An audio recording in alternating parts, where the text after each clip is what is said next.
Salam damai dan sejahtera di dalam nama Tuhan Yesus Kristus. Saya melanjutkan pembahasan buku Institutes of the Christian Religion karya Johannes Calvin.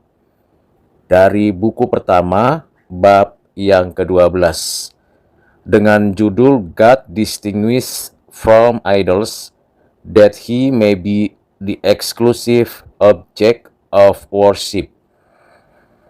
Calvin membuka pembahasan dari bab 12 ini dengan menegaskan bahwa tujuan utama hukum Allah melarang pembuatan gambar, bukan sekedar menolak bentuk-bentuk lahiriah berhala, tetapi untuk menegaskan bahwa hanya Allah yang sejati, sebagaimana dinyatakan dalam firman Tuhan, layak disembah.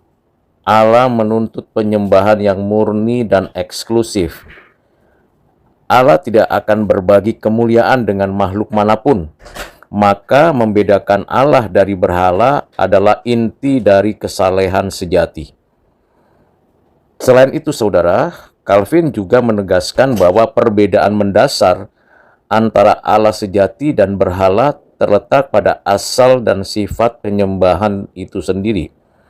Allah menyatakan dirinya melalui firman Tuhan dan roh, sementara berhala lahir dari imajinasi manusia.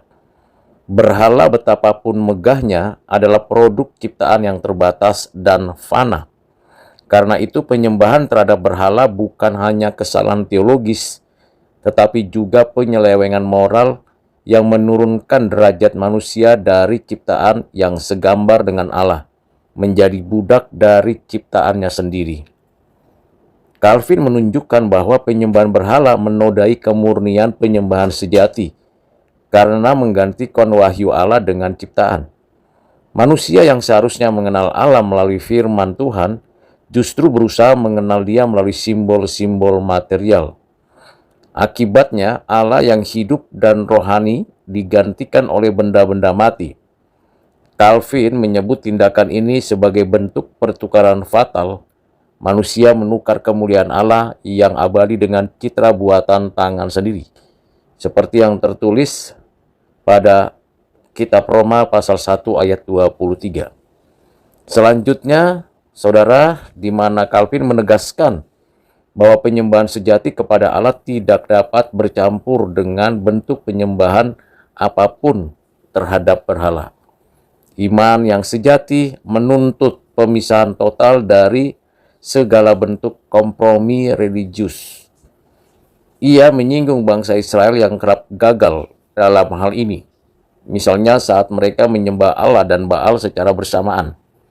Menurut Calvin, kesalahan ini menggambarkan kecenderungan hati manusia untuk bersikap hati dan setengah hati terhadap Allah, padahal Allah menuntut kesetiaan total.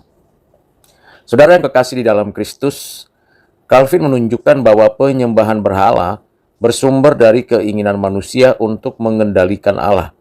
Manusia ingin menyesuaikan ibadah dengan seleranya sendiri, menjadikan agama sebagai sarana kepuasan batin dan sosial.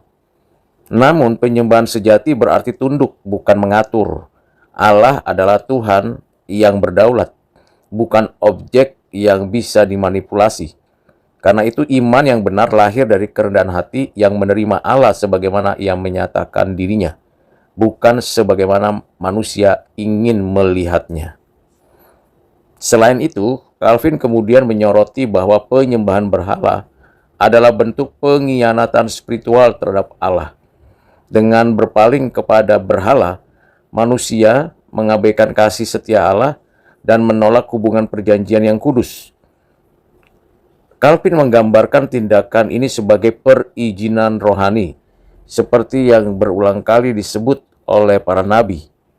Ibadah yang menyimpang bukan hanya pelanggaran hukum, tetapi juga pengkhianatan terhadap kasih dan kesetiaan Allah yang telah menebus umatnya.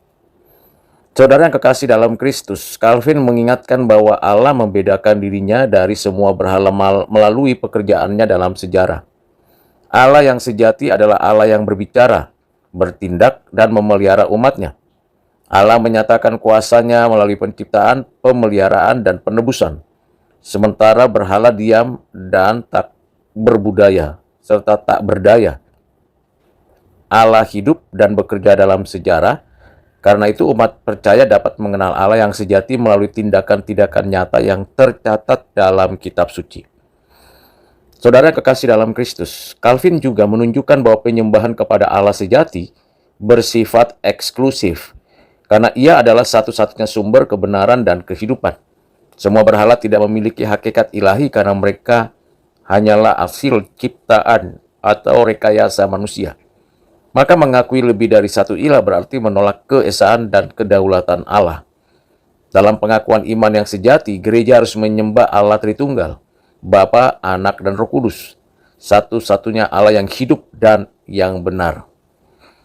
Calvin menegaskan bahwa iman sejati kepada Allah sejati hanya mungkin melalui Kristus. Dalam Kristus, Allah memisahkan dirinya secara mutlak dari berhala, sebab Kristus adalah satu-satunya gambar Allah yang sah, seperti yang tertulis dalam Kolose 1 ayat 15.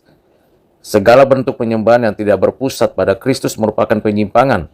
Melalui Kristus, manusia mengenal Bapa yang sejati dan disatukan dengannya oleh Roh Kudus. Karena itu penyembahan sejati adalah penyembahan kristosentris dan neomatik. Calvin menutup bab 12 ini dengan seruan agar umat Allah menjaga kemurnian ibadah dengan terus-menerus membedakan Allah sejati dari segala bentuk berhala modern. Calvin menegaskan bahwa godaan penyembahan berhala tidak pernah berakhir karena hati manusia adalah pabrik berhala. Maka umat percaya harus terus dibaharui oleh firman Tuhan dan Roh Kudus agar penyembahan mereka tetap murni, rasional, dan sejati. Penyembahan kepada Allah sejati menuntut pikiran yang diterangi, hati yang ditundukkan, dan kehidupan yang dipersembahkan sepenuhnya baginya. Nah, secara teologi, saudara, Calvin menegaskan monoteisme eksklusif yang berakar dalam wahyu khusus.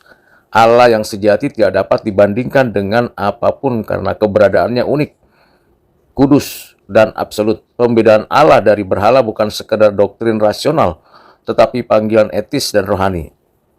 Umat Allah harus hidup dalam penyembahan yang murni, tunduk kepada firman Tuhan, dan berpusat pada Kristus.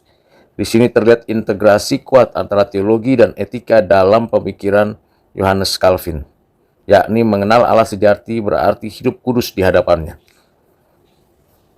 Nah, mari kita, saudara, menganalisisnya dengan singkat dan ringkas bab ke-12 ini. Dalam konteks masa kini, ajaran Calvin yang tertulis pada bab 12 menantang gereja di Indonesia yang hidup di tengah pluralitas agama dan materialisme modern. Pembedaan Allah sejati dari berhala tidak hanya soal doktrin, tetapi gaya hidup.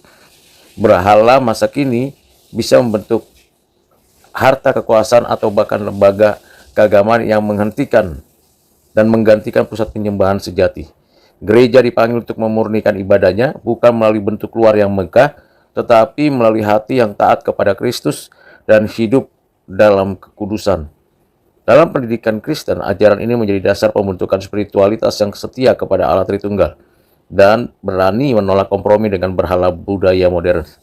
Dengan demikian, umat Allah dapat hidup dalam terang prinsip reformasi, Soli Deo Gloria. Kiranya pembahasan yang singkat dari bab ke-12 bermanfaat bagi kita sekalian. Tuhan Yesus memberkati. Amin.